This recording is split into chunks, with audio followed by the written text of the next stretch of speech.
right, welcome to Mr. Breunig's classroom. It is the beginning of the 2020-2021 school year, and I am telling you, there has been a lot of unexpecteds for both parents and for us teachers, but I know that this is something that we're going to get through.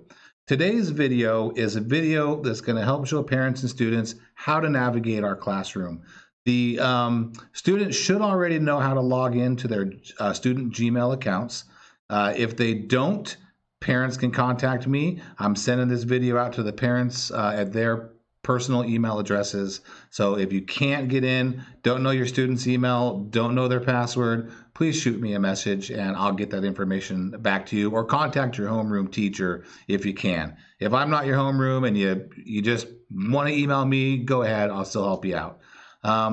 What I want to do right now is go through and pretend they've already logged into their account.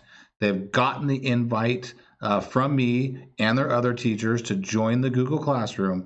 This is what it's going to look like when they come into my class. So I'm going to go ahead and share my screen with you here. And this basically is the first page that they're going to come to once they've joined a class. I am using my daughter's class because I've made a demo class here. So I'm actually signing in under my daughter. I'm going to click on the classroom. Now, this is the first thing that we see. This is my classroom logo, I guess, my demo class. And this is a shot that I've taken in San Clemente, California. San Clemente is my favorite place to be on earth. They say that 30 days in town are worth a day at the beach, and that is so true. So each of my classes is going to have a different theme of a photo I've taken in San Clemente, actually.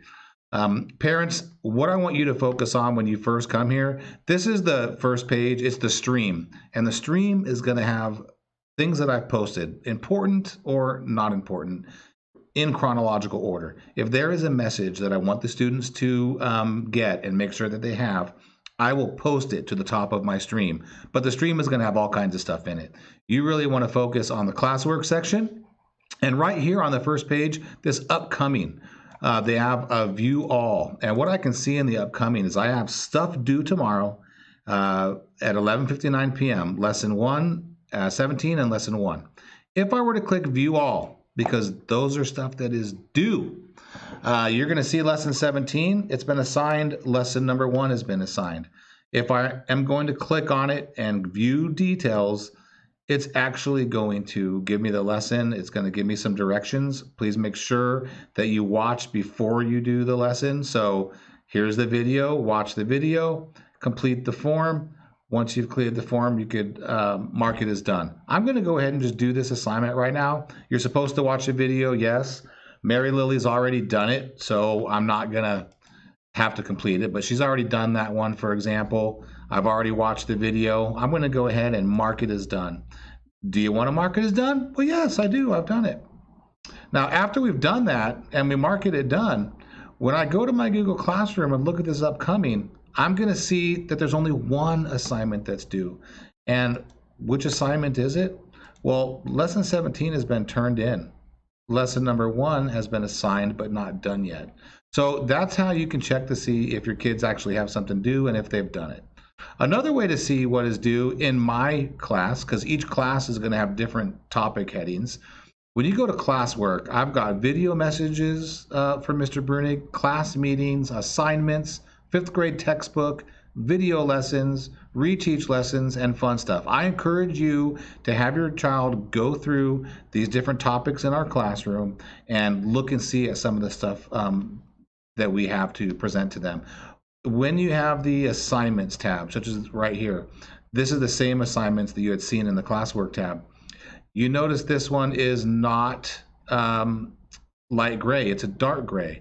This means it has not been done yet. When I click on it, it says assigned.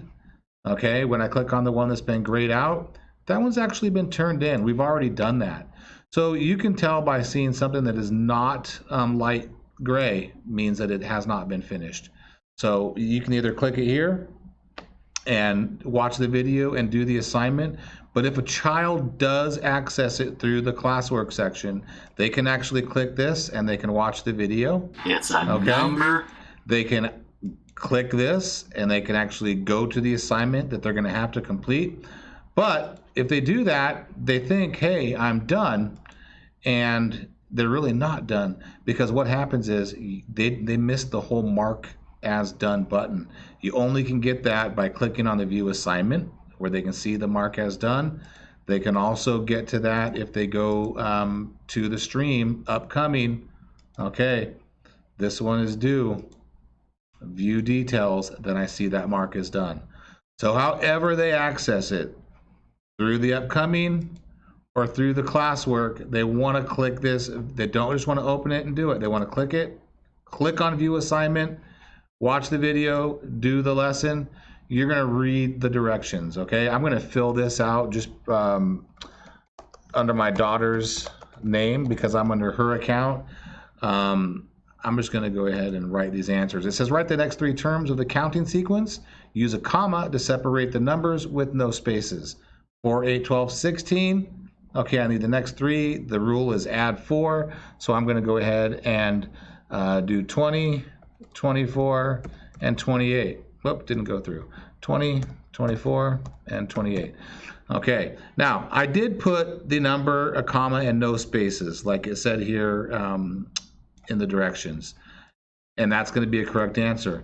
If I would have done a space, let's say I added some spaces after the commas when it told me not to, when you submit that, they're going to count that problem as wrong. And then I'm going to get emails, Mr. Breunig, I know it was right, it marked it wrong. And it's because you didn't actually follow the directions. So there's going to be some small stuff like that that you're going to have to pay attention to.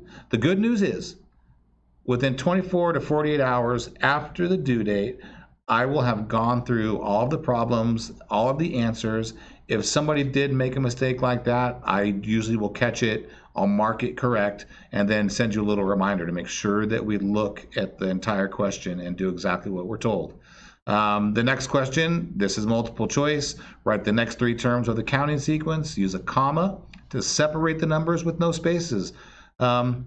Now this one I don't have to use a comma because I actually made it multiple choice. So I can see here 63, 56, 49, 42. Hey, this is going down. So these are going down, that's going down, that's going down, that's going up. So I know it won't be this bottom one. So what's my rule? Going down by 7. Do which one goes down by 7? I'm going to mark my answer and hit submit. Once I've submitted that, I will have the chance to actually view my score, 2 out of 2, okay? It's going to have the question and your answer. If you got it wrong, it's also going to have the feedback. So it's going to tell you what do you need to do to solve that problem. So make sure you look at the feedback if you've gotten a problem wrong. Once you exit that out, because you've already done it, you're going to go ahead and come over here and hit mark as done.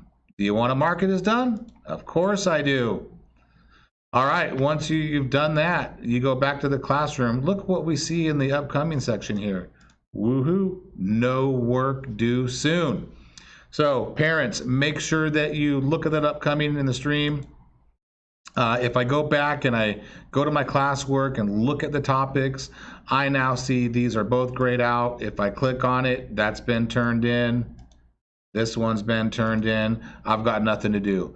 I encourage the kids to go through and look at the different topics and see the stuff that I have here. While we are going to be watching videos with our assignments, since we're doing distant learning, their book is still going to be a valuable resource because I am going to expect the students, as they're going through and as they're watching these videos, I want them to take notes. I want them to, they're going to have their math composition book. Lesson 1, they're going to take down notes. This word right here, sequence, I usually have all academic vocabulary is going to be underlined in red.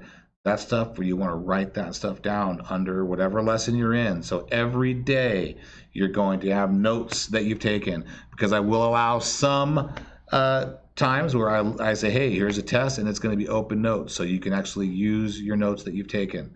I want you to make sure you get the work done, make sure you stay on top of your Google Classroom, make sure you know when things are due and that they're done, and then take some time and go look at the different stuff that I have in here.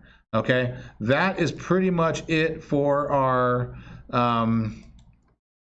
tour of the Google Classroom. I hope that it works.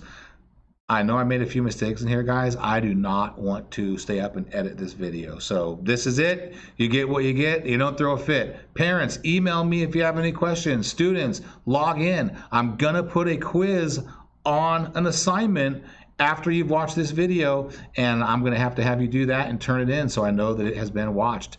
I hope you guys have a great rest of the day, and go ahead and look forward to seeing you in our Google Classroom. All right. Thanks, guys.